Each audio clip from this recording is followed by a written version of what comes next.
Welcome back, fight fans. We're here for yet another episode of the Shootin' the Shit podcast here on the Loudmouth MMA Podcast Network, as well as Combat Press and everywhere else this show is simulcasted. My name is Riley Kontek. I'm with you as always. I will introduce our guest in a second, but before we do that, if you're in the greater Illinois area, check out Cornelius & Sons on Facebook.com for any home construction needs. It's starting to get warmer out, so maybe we can start getting those decks redone, but everything interior as well. So again, Facebook.com, Cornelius and Sons.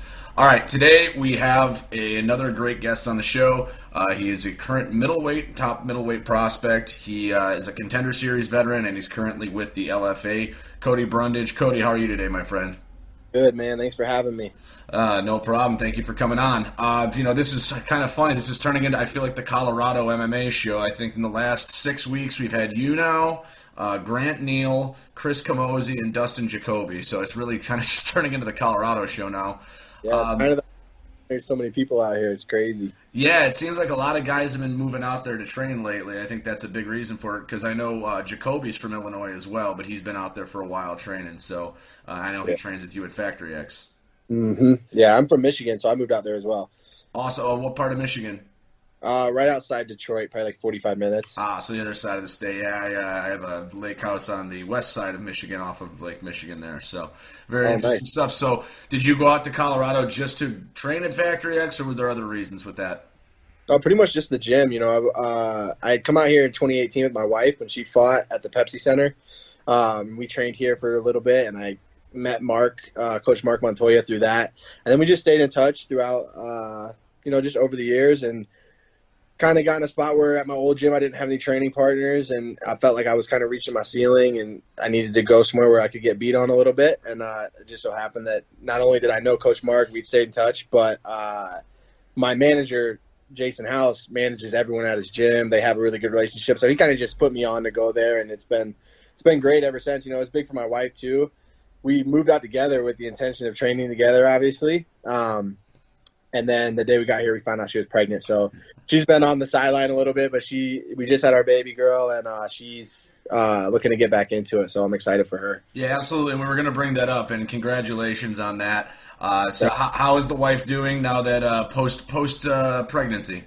Oh, she's great, man. She bounces back quick. You know, she's ready to get back in the gym. The doctors are basically having to tell her, like, relax. You'll get back in a couple of weeks. She's like, nah, I'm going.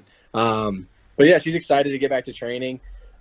She's still young, and I think she's ready to, just get some more fights under her belt and get back towards the UFC. You know, she was 1-1 when she got in the UFC, so you're talking about growing up in the hardest organization in the world, and I think that was tough for her. And being at a place like Factory X, it's hard to not get better. So I think she's excited for that, you know. Absolutely, and I actually interviewed her once a very long time ago. It was back in my when I actually used to travel to events once in a while, and very, very nice lady. I really enjoyed talking to her. Very interesting as well. So glad to hear that she's going to continue going now. With that, how has been balancing training with having a newborn?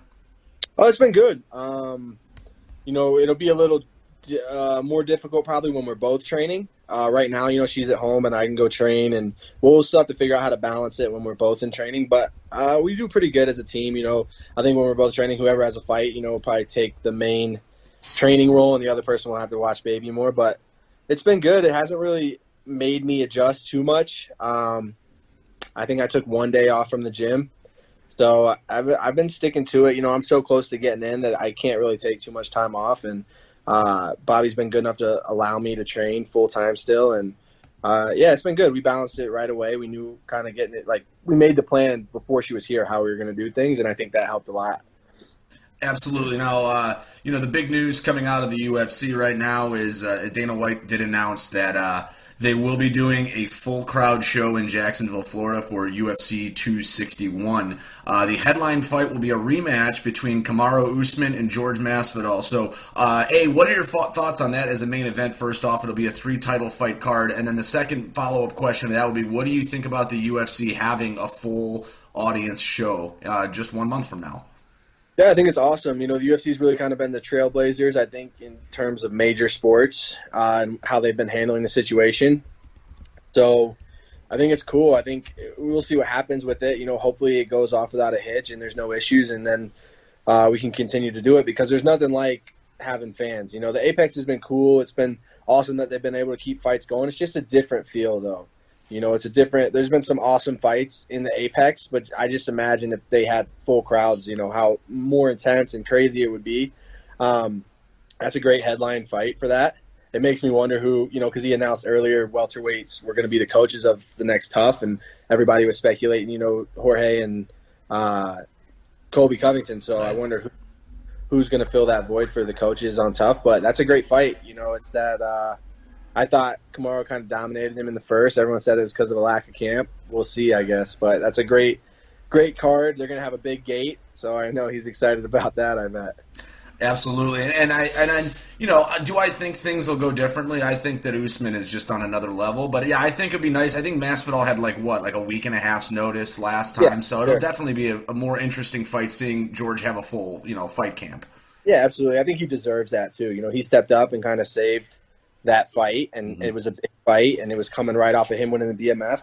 I just think Kamaru is, like you said, on another level, and he just gets better every fight. He's working with Trevor Whitman now, and when it's hard to he's training with the best guys in the world at Hard Knocks, right? Like Henry Hoof's a great coach, but it's hard. You get stagnant sometimes, and it's hard to get better.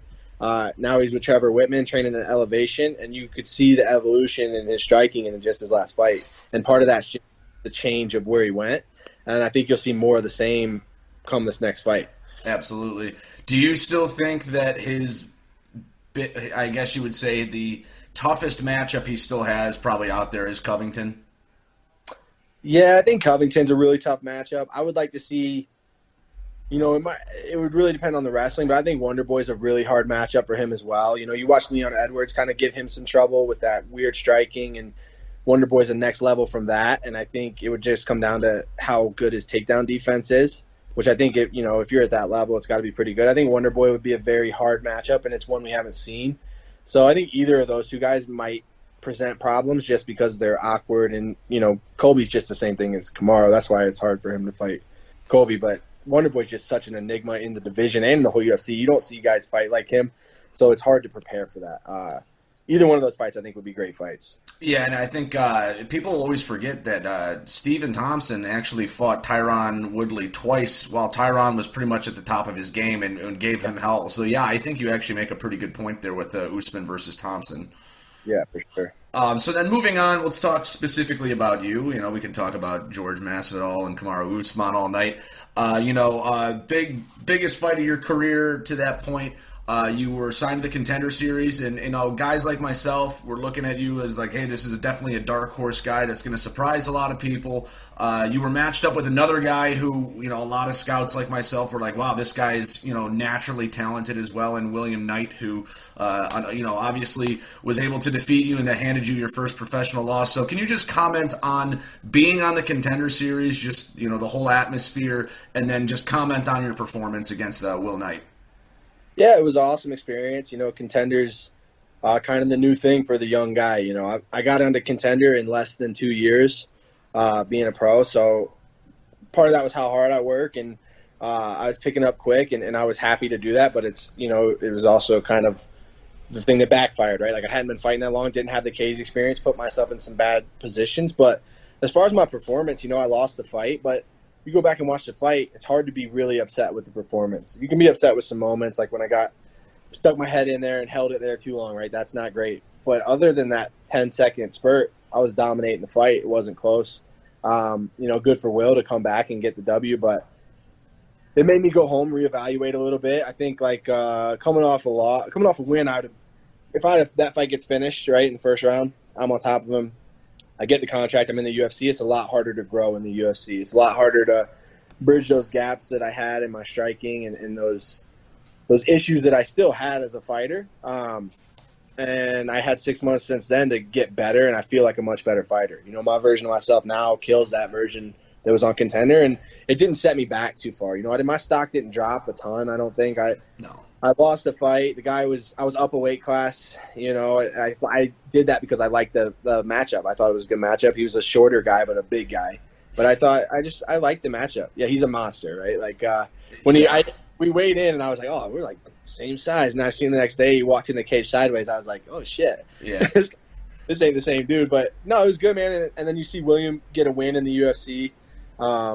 kind of dominate an undefeated prospect. So, yeah, I mean, it was tough and it sucked and it was a low point. But when I go back in the moment and look at my performance, I wasn't too upset with my performance. And, I feel like I'm still at the level. So. Yeah, I actually thought you had a very good performance as well against a tough guy. I mean, like you said, the dude's a physical specimen. He doesn't have takedown defense. He's just so damn strong that he doesn't need takedown defense. So I don't think there was anything to hold your head for in that fight. It was a good fight. You had your moments, and it just didn't go your way this time. And you never know. If you fought him again, it might be different. And actually, he's the card we'll talk about in a little bit. UFC 260. He's actually the headliner on the prelims there against Menefield. So that should be an interesting fight. All body fight, man. Those guys are rocked up, dude. Yeah, you're right. I couldn't tell if it was the Arnold Classic or UFC 260. But so obviously that was your first pro loss. Not a big deal. You're what, 26 years old. You're still a young guy. So you followed that up. You went over to LFA, which it's a nice parallel step in my opinion to the Contender Series. The LFA is a pipeline to the UFC. Took on Joe Cropshot. You won with a third round arm triangle choke. So again, can you just comment on that performance? And was there anything that you took from your loss to Will Knight that helped you in that Joe Cropshot fight? I think I just got back to having fun. I hadn't had fun in a long time. Not that I didn't love the sport, or if I didn't, I do love it, but it just wasn't fun at a certain point. And part of that was me putting the pressure on myself, and part of it was, like you said, everybody was like, this guy's the next guy, and that's awesome. You don't want people to be like, oh, this guy sucks, right? You want people to believe in you and have hype in you, but with that comes pressure, and I think I overplayed that pressure in my head. And so the Cropshot fight, I just got back to having fun and working the things I've been working. I stayed on my feet pretty much the whole fight, which I hadn't done in a long time, and I felt good. I was winning on the feet, and then, third round went to my bread and butter, took him down, got the submission. But, Joe's a legit guy. He's a good prospect. He's right up there too. So to get a win over a guy who trains at a legit camp and is a legit prospect, that does a lot for your confidence, and to see the hard work. Like I said, I had 6 months of training, of working on my flaws and things that I was struggling with mentally and physically, and to see it play out the way it did, makes you feel good. So it was great. Like I said, got back to having fun. I think that's the key. This job's too hard and it doesn't pay enough to not have fun. There's a lot of easier things you could do and make more money if you're not enjoying yourself, So I think Coach Mark really helped me with that. My teammates really helped me with that, and it showed in my performance. Absolutely, and it was an excellent performance. Now, this is probably an obvious question, but I'll answer it anyway. Ask it anyways. Are you exclusive with LFA right now, or are you allowed to take fights outside the promotion? So yeah, I'm not signed to any contract with them. I could take fights outside the promotion. I like fighting for them. I loved it. They're, like you said, a parallel step. They're the next highest thing. I would put them in like CFFC, kind of on the same parallel there. One's East Coast, one's West Coast, but those are the promotions you want to fight for if you're not fighting for Contender Series or in the big league. So, I'm not exclusive with them, but I'd love to fight for them again for sure. For sure. Now, it might be a little early, but do you have anything on the docket right now that you can share with us? Is there a fight coming up? Nothing yet. I was talking to my manager this week. We're trying to maybe get one more in before Contender starts casting again. I think if I get another win and a good win, I'm right there to get signed, or at the very least go on Contender again, kind of redeem myself from there, which I'm cool with either one of those, Was the Ultimate Fighter ever on there? Because if I'm not mistaken, I thought the season featured middleweights, if I'm not mistaken. Well, I had the option to hit the Ultimate Fighter. They called me about it. And I was down, especially coming off a loss. I thought it was a really good route because you get experience, which is kind of the biggest thing I'm missing. You get experience, but then I got a win, and I just think it's a different situation. Coming off a win where I'm one win away, possibly, is different than coming off a loss and needing to string a couple together. So, I told him I would do it. Obviously, I'll do anything to get in. But I just have different options. I get one more fight, get a good win, I could get in. I go on Contender, get a win, I could get in. And so Tough was kind of like, especially with the baby, Tough was just on my priority list a little bit. I don't know. I think it's a great option, just not for me right now. Like I said, maybe 6 months ago, I'd been like all about it. Right after that loss, I'm like, yeah, I got to go on that show. But the way things worked out for me and played out, I was all right. I didn't feel like I needed to do that.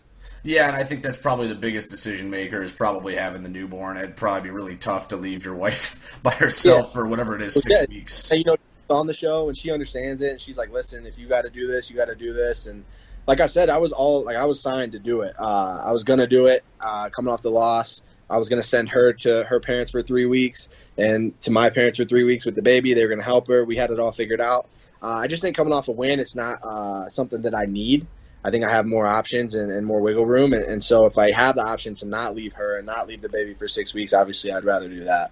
Absolutely, and that's very, very respectable of you.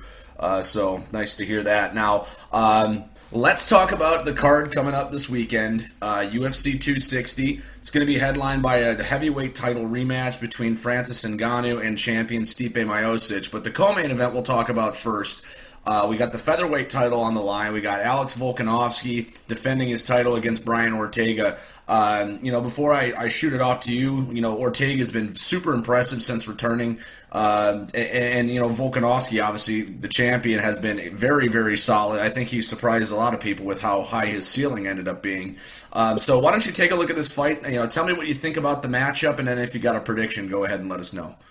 Yeah, I think Max Holloway is great. When you talk about Volkanovski, you always have to talk about Max Holloway. But I just think Ortega might be, MMA math doesn't work. I think Ortega might be the hardest matchup for him in the division. He's long. He has very good boxing, very good kickboxing. He showed against Korean Zombie. And then, whereas if you take Max down, you can kind of hold him down and control him, which you saw Volkanovski do in the first fight. If you take Ortega down, now you're in his world, right? Like, might be where he's the most dangerous. Volkanovski has such a high pace. He's so physically strong. He has power. I just think he's going to have a hard time. Ortega, I think he's going to really struggle to get in there and hit Ortega. And I think he's going to be hesitant to take him down. For me, I don't know. What are the odds on that? Do you know who the underdog is? Yeah, I don't have the odds on it, but I would have to assume, even as the champion, Volkanovski's probably a slight underdog. That would just be a guess, though. I was going to say, if Ortega's a dog, I'm definitely taking my money on that. Yeah, I like Ortega in the fight. I think matchups make fights, and I think, like I said, this might be the hardest matchup in the division for Volkanovski. Another guy that I think is a super tough matchup for him would be like a Zabit, who's pretty much the same thing as Ortega. Super dangerous off his back, good takedown defense, but long and rangy and crafty with the striking. If you go watch Ortega's fights against some smaller fighters like Frankie Edgar and those guys, the shorter, smaller guys, he typically does very well at using his range and finding his attacks and not getting hit. So, I think he's going to win. I think he's going to have a coming out party. He looked great against Chan Sung Jung or Korean Zombie, and I think Ortega gets the belt. But I don't think it matters because whoever gets that belt, the big cloud over it's Holloway, and the way he looked his last fight, I just don't know who's going to be able to beat that guy, Yeah. So, Holloway looked incredible last time out, absolutely. Taking a look at the stat line, Volkanovski in the UFC is 8-0, including 2 wins over Holloway. Whatever you say about that last one over Holloway, he did get the win, whether you agree with it or not. Win over Aldo. So yeah, you're right. He's a bulldozer. There's no doubt about it. But I agree with your analysis. I think that Ortega's a good enough striker to best him on the feet, and he's dangerous enough in the submission game to really, really hold Volkanovski up. Especially, he's called T-City for a reason. He has an outstanding triangle choke, and that's if Volkanovski's going to end up on top and into his guard, that's going to be a problem. Yeah, for sure. If I'm Volkanovski, I'm hesitant to shoot. And then that just leads, especially when you're the smaller guy, the shorter guy, to close distance, you have to eat some shots. Because Volkanovski's super tough, and he's shown he's durable, shown he can hit hard. I just don't have a ton of faith that he's going to be able to close the distance without getting pieced up. Right. But the other thing, and then, we can move on, but the other thing I was thinking of is Volkanovski doesn't necessarily have to take him down. He can clinch the shit out of him, and that's just the rugby background, And it may not be a pretty fight, but it's like a Randy Couture dirty box against the cage type of fight. Cage control. Yeah, if I'm Volkanovski, that's what I'm doing. I'm getting him into that triangle, I'm corralling him, and I'm just trying to hold him up against the fence, because I don't see him having many advantages in the striking. I don't see him having any advantages in the jiu-jitsu. Cub kind of tried to do that against Ortega, and Ortega jumped guillotine and about put So, especially being a shorter guy like Volkanovski, he just doesn't have as many weapons. So, yeah, I'm taking Ortega. I don't think it'll either be really boring or not close. Like Korean Zombie fight, I didn't think it was that close, and I think Korean Zombie is one of the best in the division. So it'll be interesting to see. I think the matchups make fights, right? That's what they always say. Matchups make fights, and I think it's a really tough matchup. Absolutely. I think that's a very smart analysis. Now moving on to the main event, we have Stipe, we have Ngannou. That's the second fight. They first fought in 2018. Obviously Stipe won. Heavy dose of wrestling. Obviously showing off a nice chin in that as well. Since then, Ngannou, he had that loss and they lost to Lewis. But then since then, he's rattled off 4 straight knockout wins. All of them within the first minute and 15 seconds. Rosenstruck, Dos Santos, Velasquez, Blade. So he's been on a tear. What do you think about this rematch? Has anything changed in your mind, or is there enough change that you can see Ngannou holding up the belt at the end of the night? Yeah, Ngannou's got that freaky power, but I think it almost hurts him that he's had 4 fights, but he's got 2.5 minutes of cage time. He finished Kane, but Kane got injured, right? He didn't eat a clean shot. He finished Kane. Kane got injured. I would have liked to see that fight play out a little bit with the wrestling, just to see what improvements he was making there. He finished Blades, but he had already finished Blades before he fought the first time. He finished Dos Santos, who's like 2-6 in his last 8. And he finished Rosenstruck, which is impressive, but also, if you watch that, he landed 1 shot out of about 8 where he was just going kind of crazy. If he runs forward like that, Stipe is getting put on his back. I haven't seen enough out of Ngannou to make me think he's making huge jumps to be able to beat Stipe. And I don't think Stipe took enough damage in his last few fights to soften that chin. He got knocked out by DC. He took like a year off, come back, and you see his chin's recovered, right? Like he's eating shots now like he used to. I think that first Francis fight hurt him, and I think that's why he got knocked out against DC, came back too quick. The damage was there, but he takes his time. Now he's smart about it, and I think his chin's back. And I just don't think Ngannou's going to have the cardio. Just like I think it's very similar to the first fight. He's not going to have the cardio. He's not going to have the wrestling. You can't make that up, and he hasn't shown that he is making it up. The only thing that might play out different is I think Stipe is maybe 15 pounds lighter this fight. And Ngannou's all up 280 on fight night. He's cutting to 265. So that wrestle-heavy game plan might be tough against a guy who outweighs you by 50 pounds instead of 30. Right. It's hard to call because Ngannou's just such a freak of nature, power. But he hasn't shown me anything to make me think he's going to. For sure. And, like you were saying, Stipe, his last 3 fights, all of them against Daniel Cormier.